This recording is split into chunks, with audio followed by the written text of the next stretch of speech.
A barrage of artillery shells flies overhead. The sound of gunshots is unrelenting.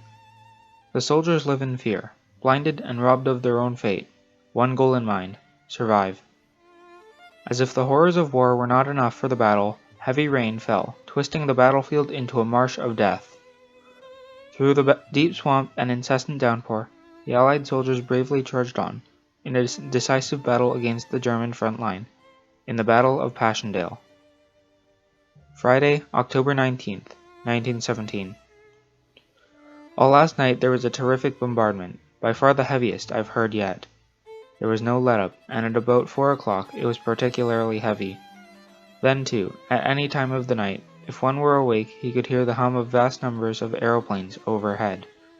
There's an aerodrome very near here, and every night recently raids in force have been made over Fritz's lines. This portion of a letter, written by Fred Albright, a Canadian volunteer, gives us a glimpse into the lives of Allied soldiers during the Battle of Passchendaele. But why did this all start? Let's find out.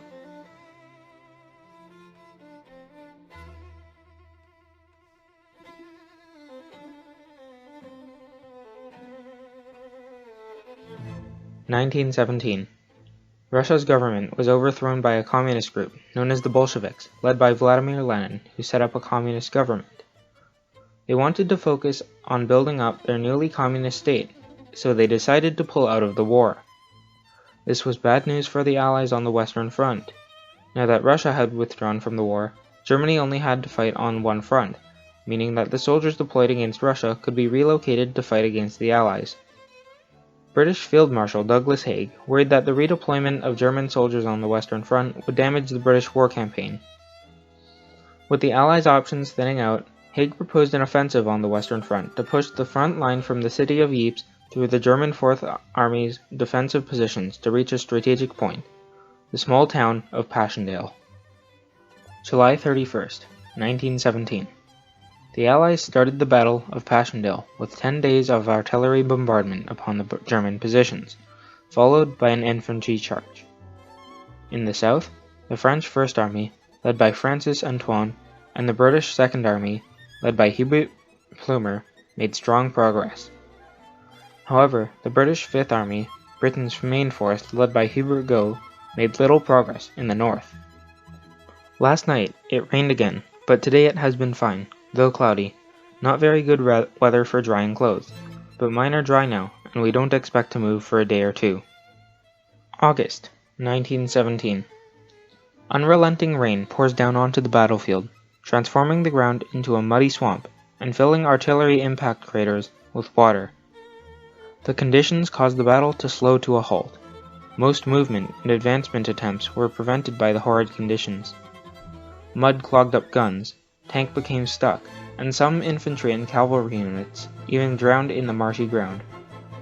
The deaths of 275,000 British soldiers made it clear that without extra help, the Battle of Passchendaele and the remainder of the British campaign would both be a lost cause. Canada was divided over whether they should continue to support Britain in their military endeavors. However, the occurrence of harsher perspectives on sending Canadians to Passchendaele was uncommon. While most of the British people still wanted the Canadian Corps to be sent over to Britain against the German Empire, others argued that young Canadian men should not be dying in Europe for someone else's war. However, Canadians directly involved with the war effort viewed the battle as a noble cause, and realized that it was in Canada's overall best interest to help the Allies stop the Central Powers. Despite this, many Canadians such as Arthur Currie were still reluctant to go into the battle, due to the conditions and the outlook of the battle at that point. October 1917. The Canadian Corps, led by Arthur Currie, were called in October to help salvage the battle and the British campaign.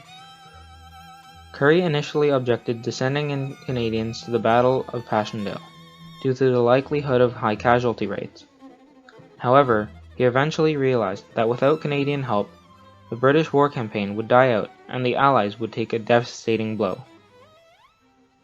When the Canadians finally arrived at the Western Front on October 26th, Currie ordered for better roads, improvement to the gun pits, and the transportation of artillery shells to the front line to prepare for an improved infantry attack.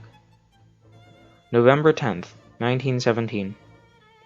The Allies, with the aid of Canadian forces, capture the ruins of Passchendaele, ending the offensive and securing a win for the Allies.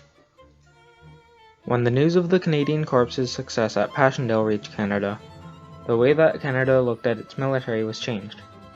It had been a widely known fact in Canada that the German army completely outnumbered the Canadian Corps' 100,000, yet the arrival of the Canadian troops in Passchendaele completely tipped the scales in the Allies' favor. Seeing that Canada's military force had been the deciding factor in the battle, Canada's morale was strongly boosted. On top of that, the world's view on Canada as a military force changed drastically. During the naval issue in the Laurier era, Canada was a laughably weak force, with even its own citizens telling the government to give away the money to Britain to use instead. However, after the Battle of Passchendaele, Canada had shown its strength to the world, proving that Canada had changed since then.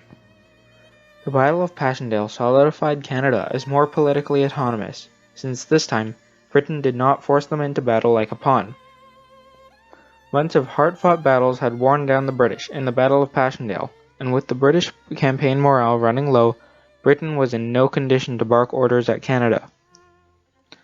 Instead, Britain and Canada were now at an equal level, rather than an empire and a pushable colony. Canada was persuaded to help instead of forced, and although Canada could have chosen to break away and ignore the war, it decided to join the war effort and support the Allies. In addition, the Canadian Corps, although lower in numbers, helped the Allies claim more land and led the final push to the ruins of Passchendaele. This showed the world that Canada had not only become politically independent from Britain, but was also a strong nation that was fully autonomous in its decisions. This also affirmed the beliefs of Robert Borden, Canada's Prime Minister during World War I, who believed that the Battle of Passchendaele allowed Canada to reach independent nationhood. Canada's participation in the Battle of Passchendaele also made them socially autonomous as well. While the British campaign was beginning to fail and the British morale began to drop, Canada's morale was high despite the state of the battle. As soon as Canadian troops came to relieve the British and Australian troops, the morale of the Allies was boosted, showing that Canada's own social climate, independent of Britain, was strong enough to affect and boost the morale of other countries. Through one of the harshest battles in all of World War I, Canada's troops made a difference in the outcome of the war, despite the odds. While the Battle of Passchendaele is widely regarded one of the low points of the war for the British, the success of Canadian soldiers deployed at Passchendaele changed the way Canadians saw their military strength. Through bravery and a hard-fought battle, Canada has managed to leave a lasting impact on the outcome of the war,